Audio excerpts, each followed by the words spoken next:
ઘણા બધા વાલીઓ પોતાના બાળકના ભવિષ્ય માટે ખૂબ જ ચિંતિત છે. તેઓ પોતાના બાળકને સારામાં સારા શાળા અને ટ્યુશનમાં મૂકે છે.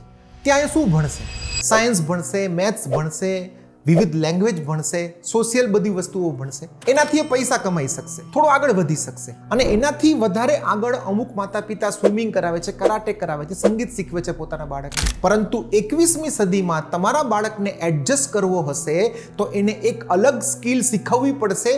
કારણ કે પહેલાના જમાનામાં જે ફેરફાર 1000 વર્ષે થતા, પછી 100 વર્ષે થતા, પછી 10 વર્ષે થતા, પછી 1 વર્ષે થતા, અત્યારે એ ફેરફાર 3 મહિનામાં 6 મહિનામાં થઈ જાય છે. લોકો હજી કોમ્પ્યુટર સાથે એડજસ્ટ થાય ત્યાં સોશિયલ મીડિયા આવી ગયું, સોશિયલ મીડિયા સાથે એડજસ્ટ થાય ત્યાં સુધીમાં AI આવી ગયું.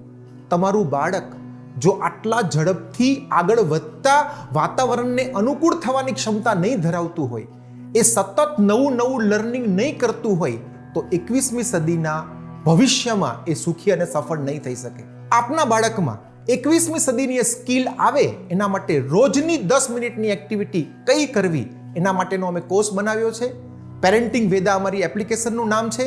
તમે ડાઉનલોડ કરો. 7 દિવસનો ડેમો એકદમ ફ્રી છે.